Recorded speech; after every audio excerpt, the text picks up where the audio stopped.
Hi kings and queens, welcome to my channel. My name is Natalie. In yesterday's episode, I gave you two different targets where I potentially could see market coming and retest and then see the market bouncing to the upside. We came exactly to the Fibonacci levels that I showed you yesterday from this low to the high. You saw the market coming back down, precisely retest. But I'll also show you why I do believe that from this level where we are right now, we do come up to a bigger support and resistance zone, which we can actually see the market having a bigger bounce to the downside, and the buy bid order that I still have around 39,860 can still be activated, because usually what happens is that even if we saw the market bouncing from the Fibonacci without the retest, we can still see the market coming back down to this level to create a higher low. Remember, I am no financial advisor. You need to look up everything yourself first, but please continue looking at this video and I'll show you exactly what I see right now on Bitcoin.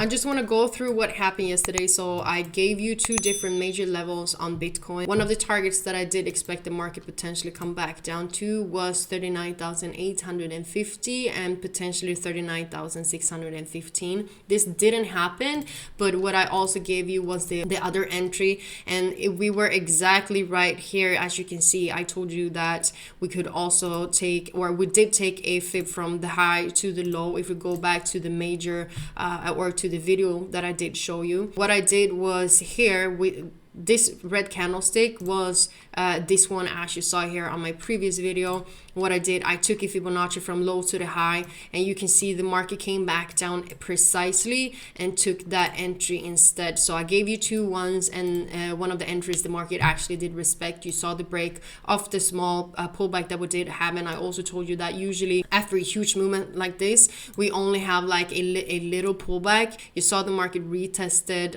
40,670, and then you saw the movement to the upside, and target one got hit at 43,240, and we did we were around this level a couple of times, hold it as a support, and then you saw the other bounce to the upside. So to see what happened now, it's just the same thing. So we're just doing the same thing again. You saw the market giving us the pullback with lower lows and lower highs, as you can see, but we held this support level at 41,230 as a support. And I was also looking at, if we see the market breaking this support, we could see the market coming back down again to these Fibonacci levels that I talked about, because Fibonacci levels, just because we didn't touch it one time doesn't mean that we cannot come back down and touch it a second time and then see the retest and then see the pullback being or the impulsive move happening from it. Now you can see that we did have the same scenario here. You saw the market breaking the resistance, and now you saw another movement to the upside. We could also we take Fibonacci from high to the low, and depending on even if you take it on to the wicks or body, you can see that the 50% got retested and target 2 got hit. So target 1 was at 41,680, target 2 was 41,840. I did not take this trade. I wasn't able to take it. If we're going to the higher time frames now, we can also soon see a break to the downside, because we're also coming back up now for a retest of this previous supply candle that we do have at 7th of February, and we are reaching these levels now. And on the lower time frames, either we see the market now just having these huge movements and you see the continuation, or this is actually where we can see the market now bouncing up and then see potential a bigger bounce to the downside. I can see this is a very, very important level for us to see how the market reacts to it. Obviously, I've been talking about that we just might see the market having movements from these levels now to the upside, but that is only something that I can speculate on, because we need to follow market all the time. I mean, the market can change and I have to change with the market. So just because, I can see the market coming to certain levels, if the market doesn't do that, I have to change my mindset with what the market is doing, because I'm not trying to be right. I'm trying to follow what the market is giving me, and the market is always trading from level to level. So before we even consider in market, going to break the previous all-time high, there's so many things that will happen in between, and we are going down to the lower time frames to trade that. It doesn't matter if we see the market bouncing and breaking the new all-time high and creating the another new all-time high, I still need to focus on what's happening here, because if I see from nowhere that hey, everything that I just talked about is completely wrong, and we just see the market potentially coming up to this previous higher high, and then see the market just from nowhere breaking to the downside, you know what, that could definitely happen. So that is why it's really important that we follow market structure and follow what the market is saying, and not being stuck with it has to go up now or it has to go down. So this is definitely something that, even if I say now, hey, I do believe that we will create a new all-time high, to be honest, we still need to focus on what's happening here, because what happens here, it's not relevant at the moment. But by following market structure and see what's happening now, we did break the downtrend, right? So we did have the market in a pullback after we broke the overall pullback, as you can see here, or the downtrend.